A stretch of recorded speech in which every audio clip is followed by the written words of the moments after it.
నేను ప్రజాప్రతిభ Jadcherla regional incharge పత్రికా విలేకరులో నేను పనిచేస్తున్నాను. ఆగస్టు 15న జరిగిన సంఘటన గురించి నేను పేపర్లో ప్రచురించడం జరిగింది. అయితే జాతీయ జెండాను ఎగరవేసే టైంలో ఎంఆర్ఓను అడ్డుకొని మిర్జిల్ గ్రామానికి చెందిన బాలరెడ్డి అనే వ్యక్తి అడ్డుకొని ఒక 15 నిమిషాలు ఎగరనీయకుండా దూషిస్తూ మాట్లాడడం జరిగింది. అది మొత్తం నేను నా ఫోన్లో రికార్డ్ చేయడం జరిగింది. మరుసటి రోజు నేను పేపర్లో ప్రచురించడం జరిగింది.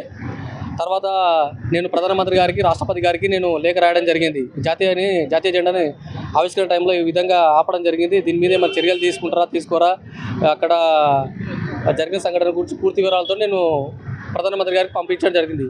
ప్రధానమంత్రి గారు 3 నెలల తర్వాత నేను పంపించిన లెటర్కు రెస్పాండ్ అయ్యి తెలంగాణ రాష్ట్ర డీజీపీకి ఆదేశాలు జారీ చేశారు. ఆ వాస్తవ సంఘటనలు ఎంతవరకు కరెక్టు, ఎంతవరకు నిజాలు అనేది తెలుసుకొని ఖచ్చితంగా దాని మీద చర్యలు తీసుకోవాలని డీజీపీ గారికి పంపిస్తే డీజీపీ గారు ఏం చేశారు, మామనార్ జిల్లా ఎస్పీ గారికి పంపించారు. అక్కడ నుంచి మిర్జిల్ పిఎస్కు ఫార్వర్డ్ చేయడం జరిగింది. ఇటు విషయంపై విచారణ నేపథ్యంలో జడ్చర్ల డిజిటల్ మీడియా సభ్యులందరూ వచ్చి ఎంఆర్ఓని అండ్ ఎస్ఐని విచారణ అడిగి ఎంతవరకు కేసు విచారణ జరిగిందా, అసలు వాస్తవం లేదా, కేసు ఎంతవరకు విచారణ జరిగిందని నేపథ్యంలో రావడం జరిగింది. అక్కడ ఉన్న కొంతమంది బాలరెడ్డి అనుచరులు డిజిటల్ మీడియాపై దాడులు చేయడం అనేది ఏమేమైనా చర్య, ఇది సభ్య సమాజానికి ఒక ఎవరు క్షమించలేని ఒక నేరం ఇలాంటిది ఒక మీడియా వాళ్ళ మీద దాడులు చేయడం అనేది రైట్ కాదు. ఇంకొకటి వాస్తవాలు బయటికి తీసేది ఓన్లీ మీడియా వాళ్ళే. అలాంటి మీడియా వాళ్ళ మీద దాడులు జరగడం అనేది కరెక్ట్ కాదు.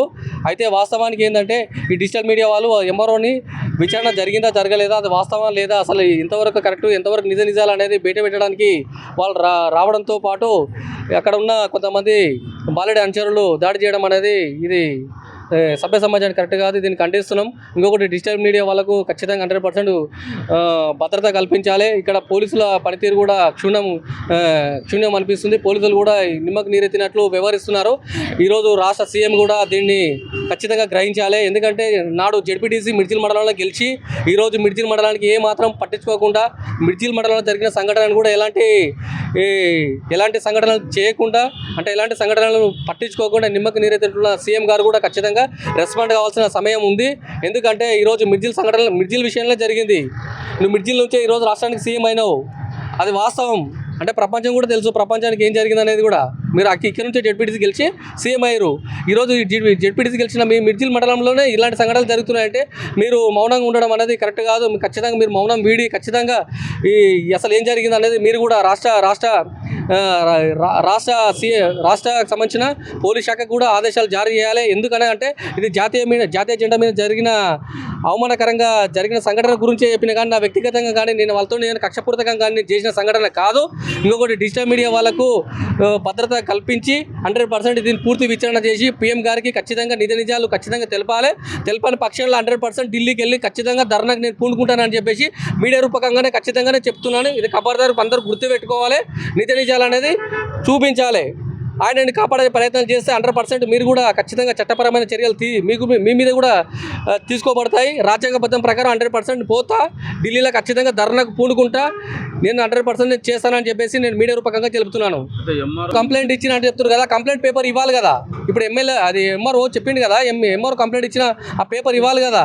ఎంఆర్ఓ ఎలాంటిది ఇవ్వలేదు. ఎందుకంటే ఆడ జరిగిన సంఘటన వాస్తవం.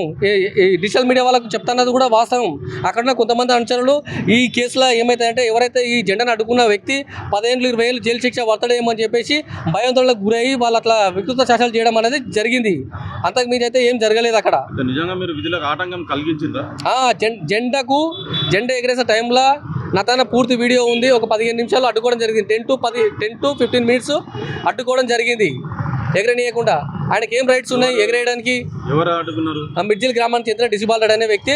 మీకు ఏం రైట్స్ ఉన్నాయి? మీరు ఇలా వస్తారు పోతారు అధికారి, అంతేగాని మేము ఎప్పుడు ఇక్కడే ఉంటాం, మాకు రూల్స్ అండ్ రెగ్యులేషన్స్ ఉన్నాయి. మా ఊరికి మేము ఒకటి నియమ నిబంధనలు పెట్టుకున్నాం. నియమ నిబంధనలు అనేది ఒకటి మిర్జిల్ మండలానికే ఉందా? అంటే దేశం మొత్తం మీద భారతీయ జెండాకి లేదా?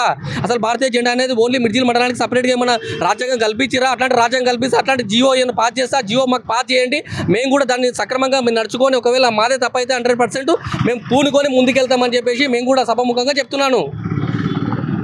నియోజకవర్గం మిర్జిల్ మండలంలో గత శుక్రవారం జరిగిన డిజిటల్ మీడియా దాడులపై నిరసన వ్యక్తం చేస్తున్నాము. ప్రతిసారి డిజిటల్ మీడియా రిపోర్టర్లు అంటే చిన్న చూపు చూడడం ఇలాంటివి ఘర్షణలు అవుతున్నాయి. కాబట్టి మా డిజిటల్ మీడియాకు అసలు ఎందుకు కించపరుస్తున్నారని మేము అడగడం జరుగుతుంది. ఏం డిజిటల్ మీడియా ప్రజల కోసం పనిచేస్తలేదా, లేదా ప్రజల కోసం స్పందిస్తలేదా, లేదా ఏదైనా తప్పులు చేస్తుందా? మా వల్ల ఏమైనా తప్పులు అయితే బరాబర్ మీరు చూపెట్టగలరు. కానీ మీతో పాటు మేము కూడా ఒక ప్రజల కోసం స్పందన, ప్రజల ప్రభుత్వాన్ని మరియు ప్రజలని ప్రభుత్వాన్ని మరియు ప్రజల కోసం వారధిగా పనిచేసే మీడియాలో మా మీడియా కూడా ఒకటి ఉంది. మరి మమ్మల్ని చిన్న చూపుగా చూసి మమ్మల్ని కించపరిచేటట్లు పరిస్థితి ఎందుకు వస్తుంది? ప్రతిసారి ఎక్కడ చూసినా తెలంగాణ రాష్ట్రంలో ఏ జిల్లాలో అయినా సరే నెలకోసారి 2 నెలలకోసారి ఇలాంటి పరిస్థితులు జరుగుతూనే ఉన్నాయి. ఇప్పుడు మా మీద కూడా ఇలా జరగడం మాకు చాలా బాధాకరంగా ఉంది. దీని పట్ల మేము ఈరోజు మహబూబ్ నగర్ తెలంగాణ చౌరస్తాలో వచ్చి శాంతియుతంగా నిరసన వ్యక్తం చేస్తున్నాం.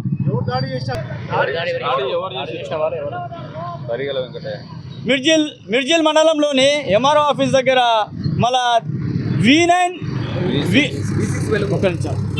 మిర్జిల్ మండలంలోని V6 వెలుగు రిపోర్టర్ బలిగల వెంకటయ్య గారు మా మీద డిజిటల్ మీడియా రే మీరు ఎందుకు వచ్చిండ్రా, మరియు మీలోన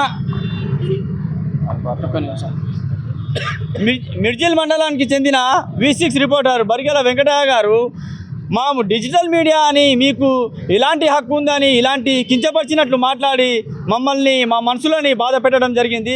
మరియు ఇది ఎంతవరకు న్యాయమని మేము అడుగుతున్నాం. ఈరోజు మహబూబ్నగర్ జిల్లా మిర్జిల్ మండల కేంద్రంలో జర్నలిస్టుల మధ్య చిన్న గొడవగా మారి ఈరోజు భౌతిక దాడులు చేసుకునే పరిస్థితికి రావడం బాధాకరం, దురదృష్టకరం. వాస్తవంగా డిజిటల్ మీడియా కావచ్చు, చిన్న పెద్ద ఛానళ్ళు, పత్రికలు కావచ్చు, అందరూ జర్నలిస్టులు అనే విషయాన్ని దయచేసి ప్రతి ఒక్కరు గుర్తుపెట్టుకోవాలి. ఏదైనా సమస్య ఉంటే సామరస్యంగా కూర్చుని పరిష్కారం చేసుకోవాలి తప్ప మేము పెద్ద ఛానళ్ళు, మేము పెద్ద పేపర్ అని, చిన్న ఛానళ్ళు, డిజిటల్ మీడియా అని మధ్య వ్యత్యాసం చూపించడం కరెక్ట్ కాదు.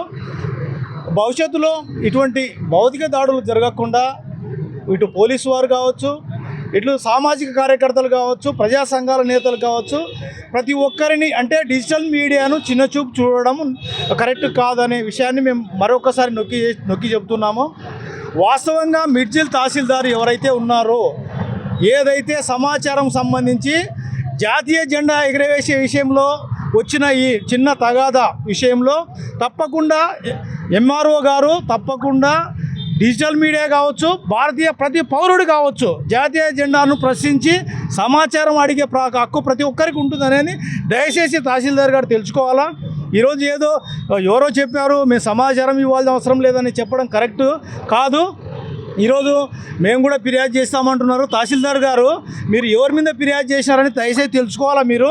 ఈరోజు మీరు ఫిర్యాదు చేసినాం మేము జర్నలిస్టుల మీద అంటున్నారు కదా, అది కరెక్ట్ కాదు. దయచేసి మీరు వెనక్కి తీసుకోవాలి.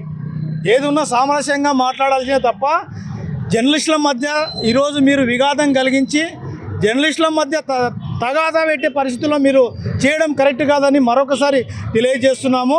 ఇటువంటి పరిస్థితులు మరొకసారి రాకుండా అధికారులు కావచ్చు, ఇట్లా పోలీసు వారు గారికి వచ్చి సామరస్యంగా జర్నలిస్టులను సమానంగా చూడాలని మరొకసారి మేము కోరుతున్నాం. అయితే ఇక్కడ ఎంఆర్ఓ మీద పనిచేస్తున్నాను. అయితే మనకు ఎంఆర్ఓ మిర్జిల్ మండలంలోని ఎంఆర్ఓ గారు ప్రైమ్ మినిస్టర్కి ఇచ్చిన లెటర్ ప్రకారం దానిపైన వివరణ ఇస్తానని చెప్పారు. వివరణ కోసం మేము వెళితే మా పైననేమో ఈ బరిగల వెంకటయ్య అనే వ్యక్తి మీకు అక్రిడేషన్ ఉందా, మీకు అక్రిడేషన్ ఉంటేనే రావాలి, లేదంటే లేదని ఆయన వాగ్వాదానికి దిగడం జరిగింది. దాంతోపాటు ఎంఆర్ఓ కూడా మీకు మాట్లాడతాను, మీరు అడిగిన దానికి మేము జవాబు ఇస్తానని చెప్పేసి ఎంఆర్ఓ మాట్లాడడం జరిగింది. అయితే ఈ బరిగల వెంకటయ్యని ఎంఆర్ఓని మాట్లాడనీయకుండా బయటికి మమ్మల్ని తోపుకుంటూ బయటికి తోసేస్తూ మీకు అక్రిడేషన్ ఉంటేనే మీరు పనిచేయాలి, లేదంటే చేయదు. మా మిర్జిల్ మండలంలో నువ్వెవడో వచ్చి మాకు రిపోర్టింగ్ చేయడానికి, మేము ఉన్నాం కదా ఇక్కడ, ఏమైనా ఉంటే మా సమస్యలు మేము చూస్తామని అతను మాట్లాడడం జరిగింది. మేము జాతీయ జెండాకు అవమానం జరిగితే నీవు కాదు, ప్రపంచంలో మన భారతదేశంలో ఏ పౌరుడైనా అడిగే హక్కు ఉంది, దానికోసం మాత్రమే మేము వచ్చామని మేము చెప్పాము. దాంతో అతను అనుచరులతో మాపై దాడికి పాల్పడడం జరిగింది.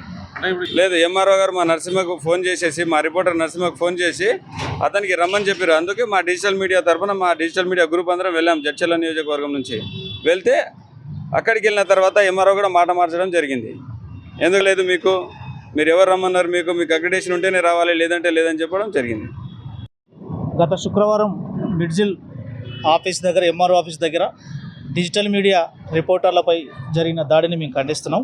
ఎందుకొరకంటే ఈరోజు సమాజంలో డిజిటల్ మీడియా అయినా ఏ మీడియా అయినా ఒకటే రకంగా చూడవలసిన బాధ్యత ఉంటుంది అందరికీ. ప్రభుత్వ అధికారులు కానీ, తోటి రిపోర్టర్లు కానీ ఎవరైనా సామరస్యంగా ఉంటే బాగుంటుందని మా అభిప్రాయం. ఎందుకొరకంటే అక్కడ జెండాకు జరిగిన అవమానాన్ని గురించి అక్కడ ఎంఆర్ఓ గారి వివరణ కొరకు వెళ్తే ఈ విధంగా డిజిటల్ మీడియా ప్రతినిధులపై అక్కడ ఉన్న లోకల్ రిపోర్టర్లు కొద్ది మంది చేసినని ఇక్కడ మన మిత్రులు చెప్పడం దాన్ని బట్టి తెలుస్తుంది. ఇది మంచి పద్ధతి అయితే కాదు. ఎందుకొరకంటే మీడియాను మనందరం ఒక చైతన్యంతో ఉంటేనే ముందుకోనికి అవకాశం ఉంటుంది. కాబట్టి డిజిటల్ మీడియాని, ప్రింట్ మీడియాని, ఎలక్ట్రానిక్ మీడియాని, మెయిన్ స్ట్రీమ్ అని ఇటువంటి భేదభావాలు లేకుండా అందరూ కలిసికట్టుగా ఉంటేనే ఏదైనా సమస్యకు పరిష్కారం దొరుకుతుంది. కాబట్టి మీరు సామరస్యంగా ఇటువంటి ఏదైనా జరిగిన విషయాన్ని మీరు సామరస్యంగా కూర్చొని పరిష్కరించుకుంటే బాగుంటుందని మా అభిప్రాయం. ఇంకొకసారి డిజిటల్ మీడియాని సపరేట్గా చూసి ఇబ్బందులు గురి కాకుండా వీళ్ళకు కూడా సమాన ప్రాతినిధ్యం అధికారులు కానీ తోటి రిపోర్టర్లు కానీ ఇస్తే బాగుంటుందని మా అభిప్రాయం. కానీ ఇది అక్రిడేషన్ ఉంటేనే విలేకరులు అనేది మాత్రం దాని మంచి పద్ధతి కాదు. ఎందుకొరకంటే ఇప్పుడు అక్రిడేషన్ లేక దాదాపు ప్రభుత్వం 2 సంవత్సరాలు దాటింది. గత 2 సంవత్సరాల నుంచి చాలామంది విలేకరులు ఈరోజు డిజిటల్ మీడియా కానీ, మెయిన్ స్ట్రీమ్లో కానీ, ప్రింట్ మీడియా కానీ చాలామంది విలేకరులు రావడం జరిగింది. వీళ్ళకందరికీ అక్రిడేషన్ ఉంటేనే రిపోర్ట్ అనుకుంటే చాలా కష్టం. ఎందుకొరకంటే మెయిన్ స్ట్రీమ్లో జరిగిన విషయాన్ని డిజిటల్ మీడియా ఉన్నట్లు ఒక 10 నిమిషాల్లో ఈరోజు మనం సమాజానికి చూపెడుతున్నారు. మెయిన్ స్ట్రీమ్ కానీ, మెయిన్ పత్రికలు కానీ మనకు సమాచారం రావాలంటే టైం పట్టే పరిస్థితి ఉంది. కాబట్టి సమానంగా ప్రాతినిధ్యం ఉండాలి. నాకు తెలిసి మా ఉద్దేశంలో అక్రిడేషన్ ప్రామాణికం కాదు. ఎందుకొరకంటే సమాజంలో ఒక మేనేజ్మెంటు ఒక విలేకరిగా అపాయింట్మెంట్ చేసి ఇచ్చిందంటేనే వాళ్ళకు గుర్తింపు ఉన్నట్లే. కాబట్టి ఈ అక్రిడేషనే ప్రామాణికం అయితే కాదని మేము అనుకుంటున్నాం.